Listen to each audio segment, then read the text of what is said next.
you are. But Prahlad Maharaj said, I don't need money.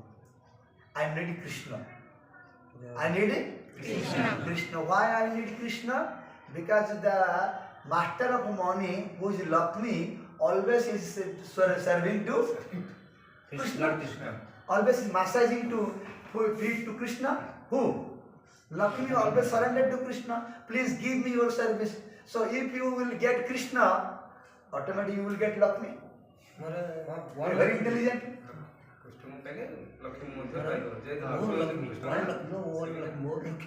More ମାନେ ଭଗବାନ ପାଖେ ଦେବ ଲକ୍ଷ୍ମୀ ହେଲେ ସମସ୍ତ ଧନ ସମ୍ପତ୍ତିର ମାଲିକାଣୀ ଲକ୍ଷ୍ମୀ କୃପା ଧନ ସମ୍ପତ୍ତି ମିଳୁଛି ନା ନାଇଁ ଲକ୍ଷ୍ମୀ ଲକ୍ଷ୍ମୀ କହିଲା ଲକ୍ଷ୍ମୀ କହିଲେ ଦଉଛନ୍ତି କହିଲେ ଦଉନାହାନ୍ତି ମନେକର ଯଦି କୃଷ୍ଣଙ୍କୁ ଆମେ ସନ୍ତୁଷ୍ଟ କରିଦେବା ଯଦି କୃଷ୍ଣଙ୍କୁ ମିଳିଗଲେ ଲକ୍ଷ୍ମୀ କ'ଣ ହବ ଅଟୋମେଟିକ୍ ପଳେଇ ଆସିବ ତେଣୁ ଚାଲାକ କିଏ ଧନ ପଛରେ ନ ଗୋଡ଼େଇକି ଯେ କୃଷ୍ଣ ପଛରେ ଗୋଡ଼େଇବ ସେ କ'ଣ ହବ ତା ପାଖକୁ ଲକ୍ଷ୍ମୀ ଅଟୋମେଟିକ୍ ପଳେଇ ଆସିବ ବୁଝିପାରିଲ ନାହିଁ ତମେ ଦେଖ ଏବେ ସଂସାର ଭିତରେ ଗୋଟେ ଲୋକ ଧନୀ ଅଛି ଆଉ ଗୋଟେ ଲୋକ ଆଉ ଜଣ ପାଖରେ ଜଣେ କୃଷ୍ଣ ଅଛି ଜଣ ପାଖରେ ପୁରା ଧନ ଭରପୁର ହେଇକି ଅଛି ସିଏ ପୁରା ଭାରତର ପୁରା ଧନୀ ସିଏ ବୁଝିଲ ନାହିଁ ଆଉ ଜଣ ପାଖରେ କୃଷ୍ଣ ଅଛି ସବୁଠୁ ସମ୍ମାନିତ ବ୍ୟକ୍ତି କିଏ କହିଲ ଦେଖିଆ କୃଷ୍ଣ ଯାହା ପାଖରେ ଅଛନ୍ତି ନା ନାହିଁ ଗୋଟେ ଲୋକଟା ପାଖରେ କିଛି ନାହିଁ ତାର ଘର ନାହିଁ ଦ୍ୱାର ନାହିଁ ତାର ଜମିବାଡ଼ି ନାହିଁ ତାର ପଇସା ପତ୍ର କିଛି ନାହିଁ କିନ୍ତୁ କୃଷ୍ଣକୁ ଡାକିଲା ମାତ୍ରେ କୃଷ୍ଣ ପଳେଇ ଆସୁଛନ୍ତି ତା ପାଖକୁ ଆଉ ଜଣ ପାଖରେ ବହୁତ ଧନ ସମ୍ପତ୍ତି ଭରି ହେଇଛି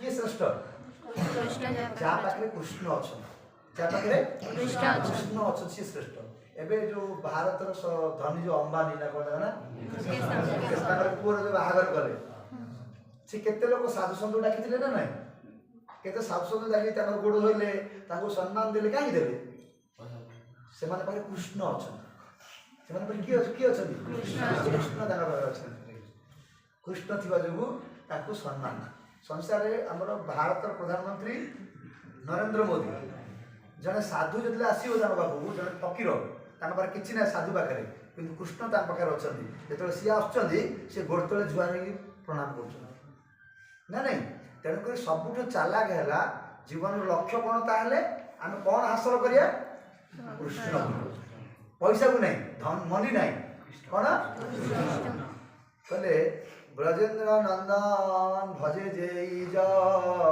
ଜୀବନ ସଫଳ ତାର ବ୍ରଜେନ୍ଦ୍ର ନନ୍ଦନ ଭଜେ ଯେଇ ଜନ ସଫଳ ଜୀବନ ତାର ପ୍ରହ୍ଲାଦ ମହାରାଜ କହିଲେ ସେ ତାର ଜନ୍ମଟା ସଫଳ ଯିଏ କାହାକୁ ଭଜନ କରୁଛି କୃଷ୍ଣଙ୍କୁ ଯିଏ ଭଜନ କରୁଛି ତା ଜନ୍ମ ହେଲା ସଫଳ ତେଣୁକରି ହେଲେ ଗୋଟେ ଲୋକ 10% କୃଷ୍ଣକୁ ଚାହୁଁଛି ଗୋଟେ ଲୋକ 5% କୃଷ୍ଣକୁ ଚାହୁଁଛି ଆଉ 90% ମନି